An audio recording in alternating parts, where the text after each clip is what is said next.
Hello everyone, Radhe Radhe सभी को। Welcome to my channel Kota Chutney. कैसे हैं आप लोग? आई थिंक अच्छे होंगे। मैं भी ठीक हूँ। तो आज मैं एसआरजी बैच से रिलेटेड सारे क्वेश्चन का रिप्लाई दूंगी कि बैच में सिलेक्शन कैसे होते हैं, क्या उसके अलग से क्लास लगते हैं, कैसे होते हैं, A to Z सारे क्वेश्चन। बहुत सारे कमेंट आ रहे थे एसआरजी बैच से रिलेटेड, तो सारे क्वेश्चन का रिप्लाई मैं इस वीडियो में दूंगी। और बाहर के साउंड का आप लोग अवॉइड कीजिएगा। बाकी मैं तो हॉस्टल में हूँ और मैं तो फैन भी ऑफ कर दी हूँ ताकि आप लोग को साउंड क्लियरली सुनाई दे।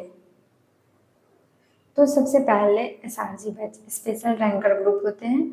और गाइस, इस बैच के बारे में बताती हूँ। ये कुछ अलग से बैच नहीं है। ये एलएन में जितने सारे बैच होते हैं, nurture, impose, achiever, leader, alpha achiever, achiever plus, spark, जितने भी बैच होते हैं उस सारे बैच के मतलब टॉप 10 टाइप। सॉरी गाइस, मेरे गले थोड़े फंस रहे थे। मेरी तबीयत ठीक नहीं थी 2 दिन से। आज फिर भी ठीक है। तो देखिए, मैं इसके बारे में बताती हूँ। तो जितने भी एलन में बैच होते हैं ना, उसके टॉप 10 या फिर जैसे सिलेक्शन होते हैं उसके बारे में मैं A to Z बात बताती हूँ। उसके कुछ बच्चे लोग को पढ़ाते उसी बैच में। अगर कोई लीडर बैच में है तो वो लीडर में ही पढ़ेगा, उन्हीं सर से पढ़ेगा। चाहे जो जिस बैच में है उन्हीं सर से पढ़ेंगे हर चीज़ पूरे थ्रू। मतलब 1 ईयर 2 ईयर जितने ईयर के बैच होंगे सारे वो उसी बैच में पढ़ेंगे। बस उसके लिए कुछ स्पेशल वो टेस्ट भी देंगे आपके अकॉर्डिंग, मतलब आपके बैच में जो रहे वही होंगे।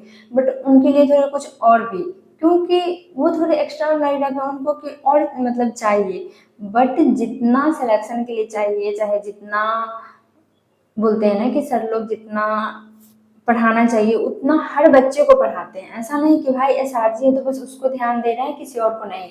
हाँ, वो लोग थोड़े एक्स्ट्रा है, उन लोग को ज़्यादा समझ में आ रही है इसलिए वो ज़्यादा टेस्ट दे रहे हैं। मैं A to Z बात बता रही हूँ मतलब अभी से। तो देखिए, सबसे पहले क्या होते हैं, मैं अपना बता रही हूँ। मैं ज़्यादा जैसे कि अल्फा अचीवर में थी तो मेरे एक जो मेरी फ्रेंड थी गर्ल्स में, तो क्या की थी कि वो स्टार्टिंग से ही मतलब उसके एडमिशन शायद हुए उसी टाइम से वो एसआरजी बैच में रही होगी। तो ये तो नीट के मार्क्स पे डिपेंड है या फिर पिछले ईयर वो में भी रही हो या कुछ हो, उससे मतलब इतना क्लियरली मुझे नहीं पता। बट वो फर्स्ट टेस्ट से ही मतलब जैसे थी तो वो एसआरजी का टेस्ट शुरू कर दी फर्स्ट मंथ से ही देना। तो वो फर्स्ट टाइम से ही मतलब जब से एडमिशन ली अल्फा अचीवर में वो एसआरजी बैच में थी। तो आई थिंक वो नीट के मार्क्स के बेसिस से वो एसआरजी में सिलेक्शन उसका हो गया। दूसरा क्या हुआ था कि आपके क्लास में टेस्ट होंगे 5 3 स्टार्टिंग में 2 3 टेस्ट होंगे। उसमें टॉप 10 बच्चे और मतलब 600 प्लस 650 प्लस मतलब जितने भी टॉपर जा रहे हैं, डिपेंड करता है वो टेस्ट कैसे हैं। जैसे पिछले बार तो 2025 में तो इतने टफ पेपर आ गए थे जिसकी वजह से पेपर तो थोड़े अच्छे लेवल के बनते थे। तो अगर किसी को 600 प्लस ही आ रहे हैं 620, तो ये मार्क्स डिपेंड नहीं करता। वो टॉपर अगर 500 ही अगर टॉपर को है तो उस पर डिपेंड करता है कि कैसे हैं। बट जनरली ऐसा बोला जाता है कि आपको फर्स्ट 3 टेस्ट में 600 प्लस नंबर आ गए, बट पता चला कि हमसे ज़्यादा 650 प्लस मतलब आ रहा है किसी को, तो उनका सिलेक्शन होगा पहले। तो टॉप 10 में भी टॉप 3 या 4 एक बैच से, क्योंकि इतने सारे बैच हैं यहाँ पे एलएन में, इतने सारे बैच होते हैं गाइस, मतलब क्या बताऊँ। अल्फा अचीवर के जैसे कि ये तो मैं कोड आप लोग को बता दी थी कि ML leader, alpha achiever, AA achiever plus, achiever, enthuse, leader.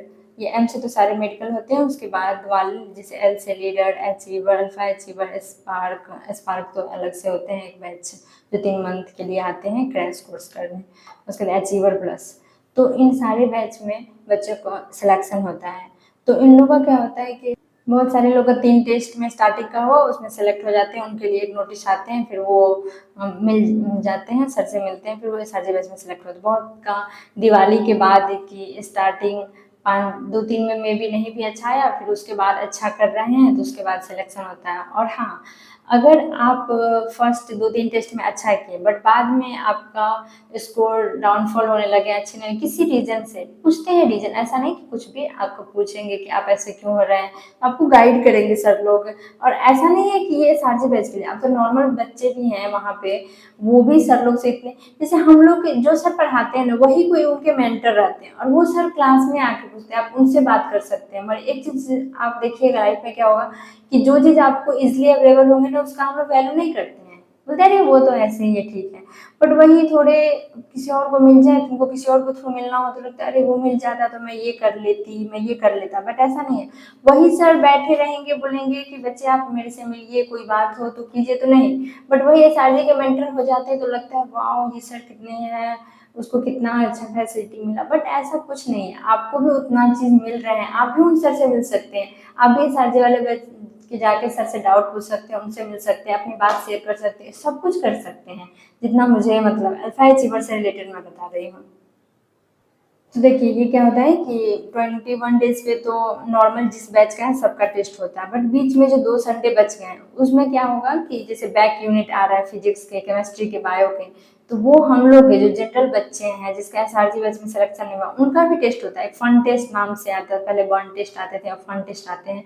वो ऑनलाइन आएंगे, आपको उस चैप्टर को रिवाइज करके देने हैं, तो उसको लोग इजीली ले लेते हैं, हो रहे हैं ठीक है ना। बट वही एसआरजी बैच के बच्चे को अगर वो टेस्ट हो रहे हैं तो वो जा करके देते हैं ऑफलाइन, बट ये जो है नॉर्मल बच्चे वो ऑनलाइन दे रहे हैं, क्योंकि उनका अगर उनका भी सेम टू सेम लेने लग जाए, बहुत सारे बच्चे होते 21 डेज में टेस्ट होते रहते हैं, क्लास रहते हैं, वही नहीं कर पाते, उनको बहुत लगता है। अगर सारे बच्चों को उसमें डाल दिया जाए तो बच्चे छोड़ के ही चले जाएंगे, उतना प्रेशर पड़ने लग जाएगा। तो हाँ, तो जो डिजर्व करते हैं और जिनको मतलब ये सारे कंप्लीट हो गए हैं, उसमें अच्छा कर रहे हैं, तो थोड़ा और ज़्यादा सॉल्व करने के लिए, प्रैक्टिस वगैरह के लिए उनको मतलब चूज किया जाता है। तो आप ऐसा ना सोचें कि जो एसआरजी में है उन्हीं का सिलेक्शन होता है, उन्हीं को अच्छा फैसिलिटी देते हैं, नहीं भाई। इधर भी सर लोग बहुत अच्छे से पढ़ाते हैं, इधर भी पढ़ करके इधर भी एक्स्ट्रा बुक देखिए क्या होता है।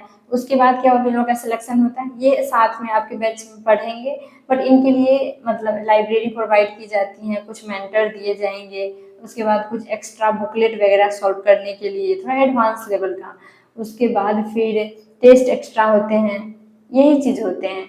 बाकी अगर आपको जनरली जितने बच्चों को मिलता है ना कि जो उस बैच में वो भी नहीं सॉल्व कर पाते हैं, जैसे कि देखिए आपको इतने सारे जैसे एनसीईआर मिलेंगे, physics, chemistry, bio, extra edges मिलेंगे, यही सब तो कंप्लीट नहीं कर पाते हैं। फिजिक्स एक्सप्रेस मिलेंगे, ग्लांस मिलेंगे जिसको क्रॉप बोलते हैं, फिजिक्स, केमिस्ट्री, बायो के ये सारे।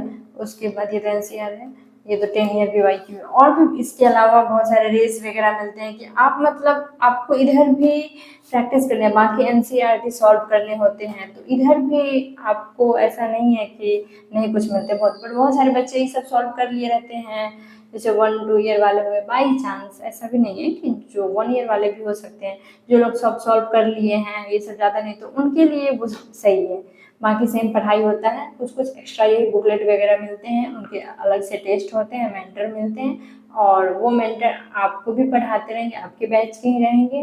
बहुत सारे उन लोग का टेस्ट पेपर होता है, मैं अगर होगा तो मैं अपने टेलीग्राम पे एसआरजी बैच के पेपर्स आपको सेंड करूँगी। ज़्यादातर एनसीईआरटी बेस्ड रहते हैं, मैं तो बहुत सारा, मेरी फ्रेंड थी ना एक मेरी हॉस्टल में, उनका मैं देखती थी। और क्योंकि जो सर हम लोग को पढ़ाते हैं वो एसआरजी का पेपर भी सेट करते हैं, जैसे मेरे ऑर्गेनिक वाले सर थे, डीजे सर, वो वही पढ़ाते थे, मतलब उनके कॉपी के सारे क्वेश्चन आते थे टेस्ट में, क्योंकि वो हम लोग को पढ़ाते थे और वही क्वेश्चन सेट करते थे एसआरजी बैच का। तो यही चीज होते हैं, जो सर लोग पढ़ाते हैं उसी के बीच के कोई टीचर है, उनका मेंटर बन गए, कोई है जो पेपर मतलब बना रहे हैं, एनसीईआरटी बेस्ड रहते हैं, और एनसीईआरटी आपके पास भी, आप भी बना सकते हैं। और मैं वही बोली ना कि जो चीज नहीं मिलते हैं उसके पीछे हम लोग ज्यादा भागते हैं। पर जनरली बहुत सारे लोग तो एसआरजी में रहते हुए इतने टेंशन, इतने प्रेशर में, मैं क्या बताऊँ, मेरी फ्रेंड है मतलब इतनी ज्यादा, बहुत सारे लोग तो टेस्ट छोड़ देते हैं, क्योंकि per day Sunday Sunday Sunday Sunday कौन जाके मतलब इतना करेंगे, क्योंकि जस्ट संडे हुआ, बहुत सारे लोग का बैक हो जाता है, वो मतलब करने रहते हैं कवर, बट नहीं जाकर फिर टेस्ट देना हो, इसीलिए। तो अच्छी चीज भी है, बट मैं इतना ही बोलूंगी कि ये बहुत अच्छी चीज है, मगर इसके अलावा भी जितना मिल रहा है नॉर्मल बच्चे को वो भी कर लेना बच्चे, तो बहुत मतलब अच्छा है, बहुत ज्यादा अच्छा। तो यही एसआरजी बैच के बारे में मेनली है कि ऐसा कुछ नहीं है कि इनका अलग से बैच होते हैं, जो बैच होते हैं उसी में कुछ बच्चे लोग को सिलेक्ट किया जाता है, टॉप 10 पहले, फिर टॉप 3 600 प्लस वाले को, और इन लोग को थोड़े एक्स्ट्रा लाइब्रेरी प्रोवाइड करते हैं, कुछ एक्स्ट्रा मतलब सॉल्व करने के लिए, और वो पेपर आप भी उनसे लेकर के सॉल्व कर सकते हैं।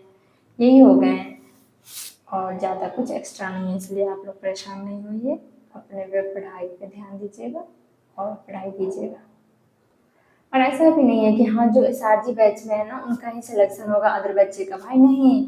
2-2 3-3 साल वाले जो बैच में आते हैं ना, जैसे कि रहते हैं, तो वो पिछले साल भी एसआरजी में रहेंगे, इस बार भी एसआरजी में है। तो अगर एसआरजी बैच वाले का सिलेक्शन होना ही है तो फिर ये लोग रिपीट कैसे कर रहे हैं? नॉर्मल बच्चे भी क्लास में उनका भी सिलेक्शन हो गया है, वो भी जा चुके हैं कॉलेज, जो एसआरजी में है वो भी आते हैं। तो ऐसा कुछ दिमाग में सेट नहीं कीजिएगा कि जो एसआरजी में उसी का सिलेक्शन होता है। एसआरजी बैच में तो इतने टॉपर सब है, इतने मतलब एल में तो इतने टॉपर हैं कि क्या बताऊँ, जितने लगता है कि प्लेस भी नहीं है एमबीबीएस के लिए। तो ऐसा कुछ नहीं, और भी बहुत सारे इंस्टीट्यूट में भी तो सिलेक्शन होते हैं। तो ये सब अलग फैक्टर है, बस खाली मतलब मेरा तो मानना है कि अच्छे से पढ़ाई करनी चाहिए। सर लोग जितना क्लास में करवाते हैं मोर देन इनफ, बहुत। बस सर लोग की बातों पे ध्यान देना चाहिए। जिस दिन सर लोग बोले कि आज एनसीईआरटी कर लीजिए, कर लेना चाहिए, कल मॉड्यूल डिस्कस करूंगा, तो वो करके जाने चाहिए, पूरे इन्वॉल्व होने चाहिए कि सर ये क्वेश्चन कैसे क्या, मतलब ए टू जेड। ये नहीं कि मैं पूछ लूंगी बाहर, पूछ लूंगी बाहर, क्यों पूछना भाई, क्लास में पूछेंगे। ठीक है, मैं बहुत मेहनत की हूँ, मैं ए टू जेड सब कुछ की हूँ। अब क्या बताऊँ, जो होना था ठीक है, सब एक्सेप्ट करूँगी। तो ठीक है गाइज, बहुत सारे क्वेश्चन इससे रिलेटेड आ रहे थे तो मैं वीडियो बनाती हूँ, आप लोग देख लीजिएगा। इसके अलावा भी अगर आप लोग को कोई क्वेश्चन है तो आप कमेंट कीजिएगा, मैं रिप्लाई कर दूँगी। राधे राधे, अपना ख्याल रखिएगा।